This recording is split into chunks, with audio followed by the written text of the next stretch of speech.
পরিস্থিতি যাই হোক না কেন অন্তর্বর্তী সরকারকে সমর্থনে প্রতিশ্রুতি সেনাপ্রধানের। পাচার করা অর্থ ফেরত আনতে আইএমএফের কাছে অর্থ সহায়তা চেয়েছে বাংলাদেশ। এবং 1 নভেম্বর থেকে পলিথিন ব্যাগ নিষিদ্ধ অভিযান হবে কারখানায়। অভিনন্দন ভোরের পাতা প্রাইম নিউজের সাথে আছি আমি দিলরুবা তন্নি। শুনছিলেন সংবাদ শিরোনাম, এবার বিস্তারিত। আগামী 18 মাসের মধ্যে যেন নির্বাচন হতে পারে সেজন্য যে কোনো পরিস্থিতিতে অন্তর্বর্তী সরকারকে সহযোগিতা করবেন বলে জানিয়েছেন সেনাবাহিনীর প্রধান জেনারেল ওয়াকারুজ্জামান। তার কার্যালয়ে রয়টার্সকে দেওয়া এক সাক্ষাৎকারে ঢাকায় জেনারেল ওয়াকারুজ্জামান এ কথা বলেন। বিস্তারিত ডেস্ক রিপোর্টে।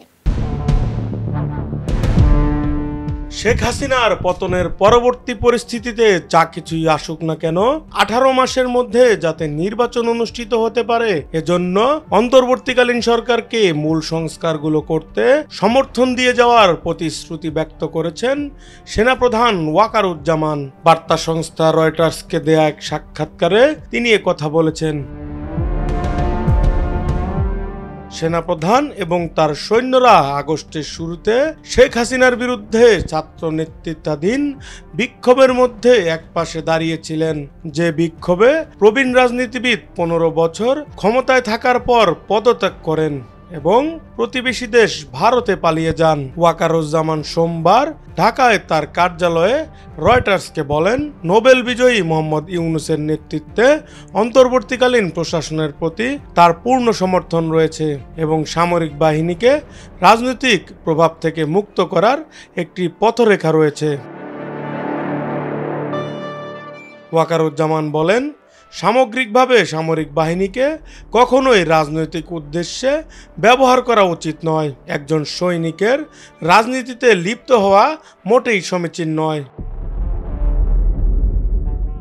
জুলাই মাসে সরকারি চাকরিতে কোটার বিরুদ্ধে শুরু হওয়া আন্দোলন চলাকালে সহিংস সংঘর্ষে 1000 জনেরও বেশি মানুষ নিহত হয়। এটি একটি সরকার বিরোধী বিদ্রোহে পরিণত হয়েছিল, যা স্বাধীন দেশের ইতিহাসে সবচেয়ে রক্তক্ষয়ী সময়। নিউজ ডেস্ক, ভোরের পাতা। রোহিঙ্গা সংকট শুধু বাংলাদেশের একার উদ্বেগের বিষয় নয়। মিয়ানমারের জনগণ যে সংকটের সম্মুখীন হয়েছে তা আশপাশের অঞ্চলে ছড়িয়ে পড়ার ঝুঁকি রয়েছে।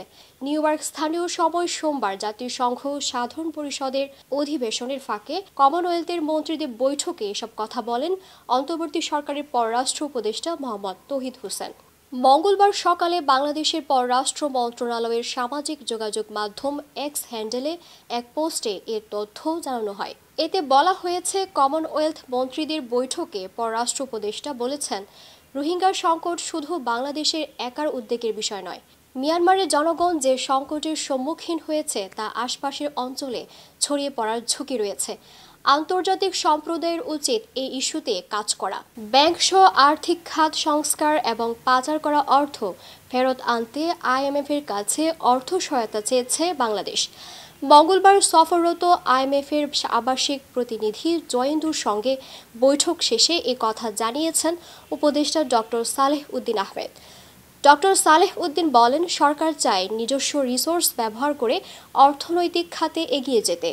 তবে আইএমএফ বড় উন্নয়ন সহযোগী সংস্থা বাংলাদেশের, তাই তাদের সঙ্গে অর্থনৈতিক সম্পর্ক আরও এগিয়ে নিতে চায় সরকার। শুধু আইএমএফ নয়, অন্যান্য উন্নয়ন সহযোগী সংস্থার সঙ্গেও সংস্কার নিয়ে একই রকম আলোচনা হবে বলে জানান অর্থ উপদেষ্টা।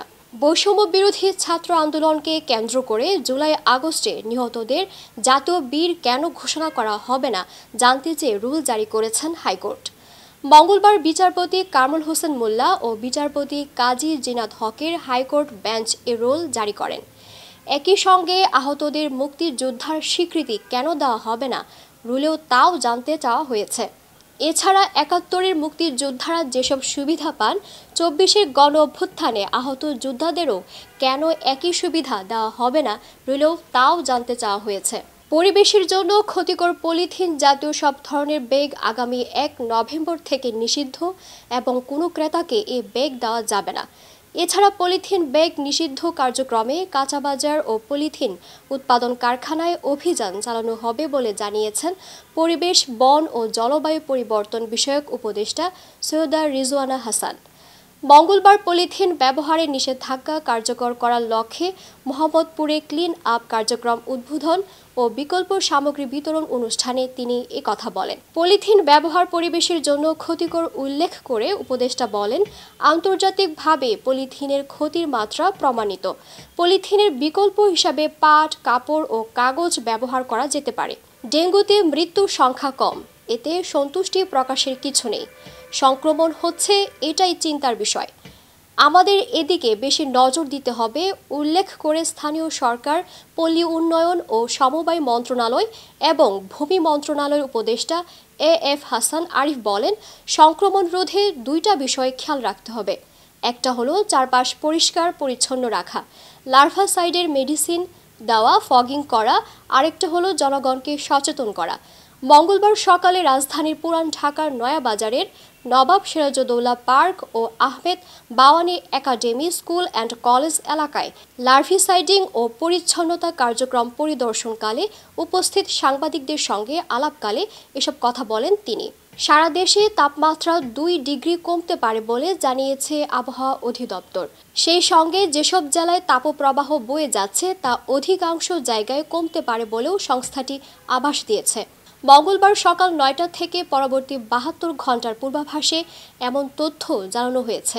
এতে বলা হয়েছে, যশোর, চুয়াডাঙ্গা ও কুষ্টিয়া জেলাসহ রংপুর, রাজশাহী, ঢাকা, ময়মনসিংহ ও সিলেট বিভাগের উপর দিয়ে যে মৃদু তাপপ্রবাহ বয়ে যাচ্ছে তা অধিকাংশ জায়গা হতে প্রশমিত হতে পারে। এবার আন্তর্জাতিক সংবাদ।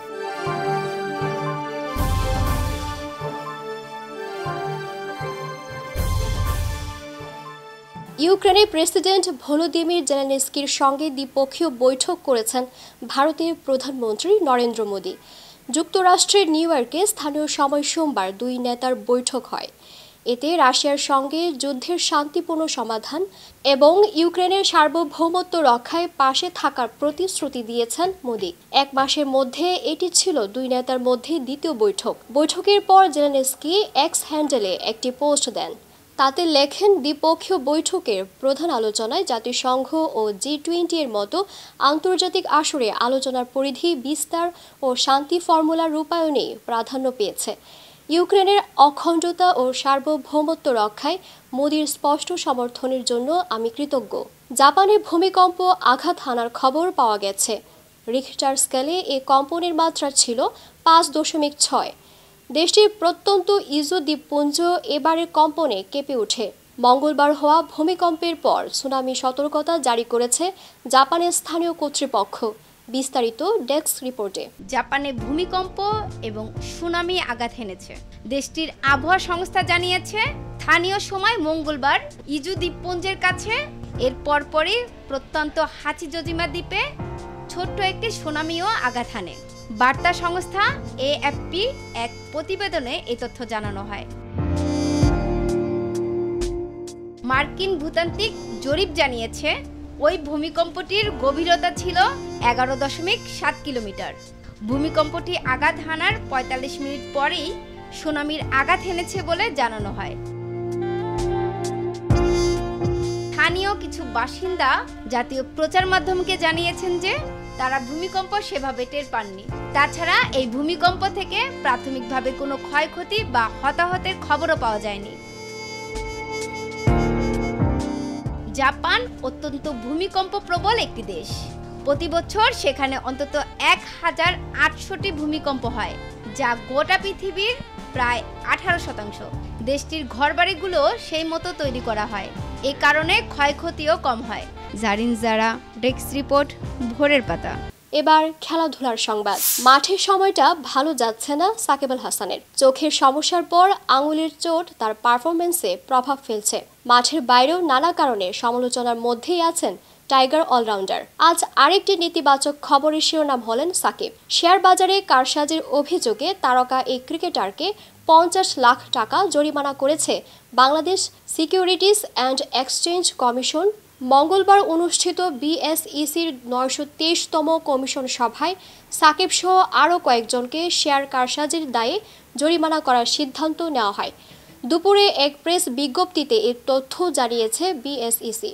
সংবাদ শেষ করার আগেই শিরোনামগুলো আরেকবার। পরিস্থিতি যাই হোক না কেন অন্তর্বর্তী সরকারকে সমর্থনে প্রতিশ্রুতি সেনাপ্রধানের। পাচার করা অর্থ ফেরত আনতে IMF-এর কাছে অর্থ সহায়তা চেয়েছে বাংলাদেশ। এবং 1 নভেম্বর থেকে পলিথিন ব্যাগ নিষিদ্ধ অভিযান হবে কারখানায়। এই ছিল আজকের ভোরের পাতা প্রাইম নিউজ। সারা দেশের সর্বশেষ আপডেট পেতে চোখ রাখুন ভোরের পাতায়।